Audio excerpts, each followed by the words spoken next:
What's up, people? I'm Shaggy, the Opinionated Hippie, continuing my deep dive into Santana's live albums. Today I'm going to discuss the 2 live albums that he released in the first decade of the 2000s, both dating back to the 60s, interestingly enough. Interesting lighting going on just because I still have blepharitis. This eye is still red and not too pleasant to look at. Plus, I need to be able to see my notes because I'm wearing sunglasses. So I apologize for all the weirdness. But I want to continue making videos because it's given me something to do during this eye affliction. But anyways, 2 albums came out in the 2000s. I'm going to talk about these, rank these 2 to 1, and then I will drop them in the other ones I've already done, live albums from Santana, and then come up with an ultimate Santana live ranking when all is said and done. But anyways, on to my second favorite from this decade. My number 2 from this era is a strange release. I don't have the actual physical copy of this. I just have a digital copy. It's called The Very Best of Santana Live in 1968. If it's live, I don't think there's any audience noise, or it's live in the studio maybe. It's live. I mean, it sounds, in the sense live, it doesn't sound overly produced. It might just be the band in the studio. There's not much information on if it's live, where the live stuff comes from.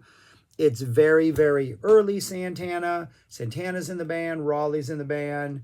And then you have David Brown on bass, Malone on percussion, and Livingston on drums. So you don't have the band that would eventually become the Santana we know and love and cherish and all that stuff. So it's a very early version of that. And when I first started doing Santana live videos, somebody made reference to a quote that Bill Graham said at some point, saying that, hey, you should stick to the songwriting stuff and get away from the improv stuff. And that was meant as sort of a rebuttal.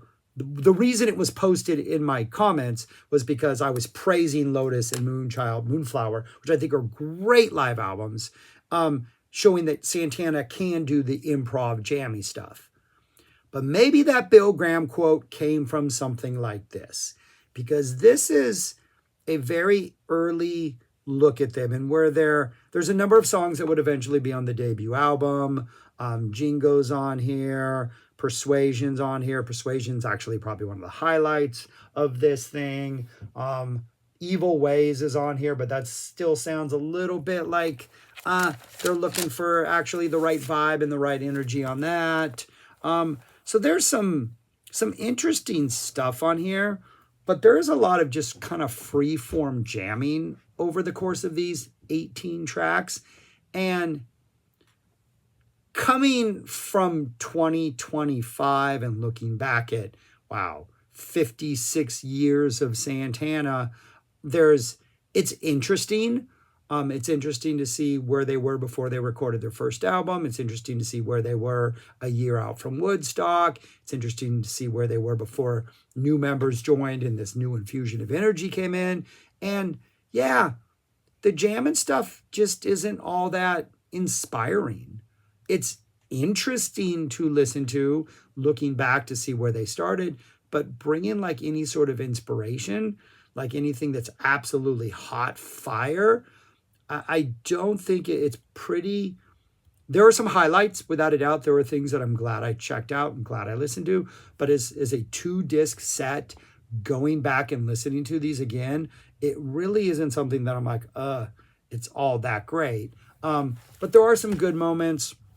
It's an early version of Jingo that just, all the early stuff from the debut album, other than Persuasion, which I think just sounds absolutely fantastic, just sounds a little bit timid, just doesn't quite have that confidence, doesn't quite have that attack, doesn't quite have that energy that it would by the time the debut album comes out.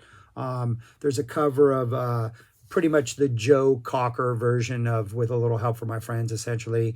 It is interesting that they are covering With a Little Help from My Friends a year before Woodstock, since when you think of Woodstock, I think 2 of the artists that I think made a name for themselves, or maybe 3, are Santana and Cocker. To me, Santana, Cocker, and Hendrix, those are the 3 that like became marquee names after Woodstock. I wasn't there, I wasn't even alive, but that just seems to be right. That's what the general consensus is.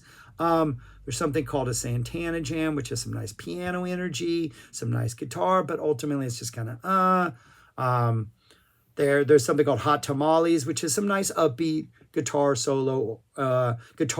like solo, nice organ solo energy. Probably one of the more interesting thing on here. The organ and the organ is playing the rhythm a lot and doing a lot of rhythm work that's actually really good. Greg Raleigh on organ is just fantastic always. Some pretty good bass playing on Hot Tamales. Jam and E has a pretty long Santana solo, but he's not quite Carlos yet. He's really not quite there. Though I do think there's like one song on here where he hits like a really long note and holds it. And you're like, okay, yeah, okay. We see the Carlos that's eventually going to like blossom. He's still kind of breaking out of his cocoon here. I think the version of Persuasion is absolutely fantastic. Yeah, I mean, we got something called we got a Travelin' Blues, which is just kind of a generic blues jam. Evil Ways just doesn't sound, it just sounds a little less confident than it finally would. The version of Fried Neck Bones and Some Home Fries is actually pretty good. So yeah, it's not without its moments, but I would say it definitely is a band kind of in search of an identity. And if you were going to take this release and put it, toe to toe against any other, the freewheeling improvisational psych bands of the late 60s, I don't think this comes out on top. I think there are things that like the Latin flavor, the organ energy. There are elements of here where you're like, okay, the bass playing I think is pretty good. There are moments, but for the most part, it's more of an interesting listen than I think it is an inspiring listen. But yeah, for the things released in 2000s, this would be my number 2. The very best of Santana, right? Live in 1968. This is not. Don't be fooled by the title. It is not the very best of Santana. Though, maybe this is the very best of what they were doing in 1968. But anyways, on to my number 1 from this decade. My number 1 is the Woodstock Experience, which isn't technically a Santana release, but it did come out in 2009. I do think there's a digital version you can get of this. That what this is it would be like in the case of Santana, and then it goes on for several other artists. Janis Joplin gets this treatment. Sly and the Family Stone get this treatment. They have the studio album that best represents what they're doing live, and then they have the live set from Woodstock. So the first 2 CDs of this Woodstock box set, and I do believe Santana released them separately on his own, it's the debut album, and then it's the Santana Woodstock set, which has 7 of the songs from the debut album. Great package. It's a great box set, the actual Woodstock Experience. So is the Santana 2-disc set. Don't need to talk about the debut album. Absolutely love that. But this live set from Santana at Woodstock, it's just pure energy. The songs are pretty much true to what they would be on the album. The only one that's really, really stretched out is Soul Sacrifice, because we got that long sort of percussion, bass in there jam that happens in the middle of this. And with that sort of a, not a set ending energy, because then there's one more song after that, but it definitely has more of a like taking the energy of the festival and running with it. But even that is not the longest, even though that's stretched out. Yeah, it's still 12 minutes long, so it's pretty nice and stretched out. Opens up with Waiting. Great organ energy from the beginning. I mean, it's just bursting with intensity, and you can hear members of the band just like yelling throughout the entire song, just like, yeah, go, just like, it's just palpable, the energy of this performance and where they are and the fact that it's Woodstock and all that stuff. Absolutely great. Evil Ways is next. Great organ, great Santana solo, fantastic Evil Ways. You Just Don't Care follows. Again, feels heavier, feels more like a Hendrix rocker. It just really has an intensity about it. They're absolutely killing this performance. The organ, Carlos Santana's playing. This band is on fire. This is the performance that made Santana. And yeah, you can hear it. It's not just because they were at Woodstock, it's because they were at Woodstock and they brought this. Savor is next. They announced that we're going back to the Latin flavor. Nice percussion intro, awesome organ solo. Rolly, again, absolutely killing it. Get a breakdown into a drum solo, and then that goes into Jingo. really nice build into that guitar drop. Just so nice. Just absolutely perfect. Just beautiful. Persuasion, great energy. Absolutely love Persuasion. One just absolutely classic song. Just perfect song. Then we get Soul Sacrifice, kind of the one thing that I think out of all the performances, I think I've seen out of all the Santana songs that I've seen people react to on YouTube, I think Soul Sacrifice might be the number one. Just awesome energy, nice loose jam towards the latter half of it. The organ sounds great. Carlos sounds great. The percussion sounds great. Just everything is fantastic.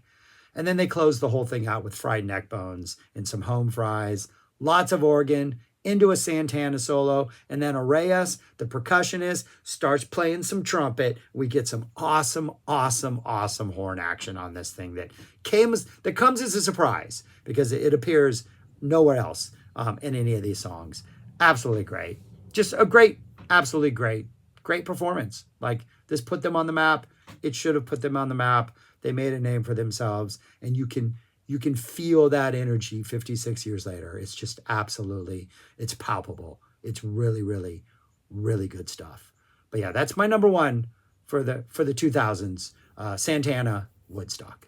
And that is what the entire list looks like. I don't need to go 2-to-1 and repeat that. Woodstock, as awesome as it is, it's at number 3. I really like Moonflower. I know there's like studio tracks in there, but I think the live performances are good. A couple of Migos tracks that I think are just fun listens. I just think that's a great listen. And it's a little more meatier than Woodstock. And Lotus, I think it's just top tier. But Woodstock at number 3, a solid number 3. And then the very best of Santana, just more of an interesting listen. And I would say if you're not a hardcore Santana fan, probably skippable. It's more of where they were going. But not something that I would think you need to hear. Would love to hear a defense of it as being better if somebody's that inspired about it. Always open to loving things more than I do. So, but anyways, that is what my current ranking of live Santana looks like. All right, that's all I got. Thanks for watching. Subscribe, like, share, comment, do all those things. And yeah, peace. Talk to you later.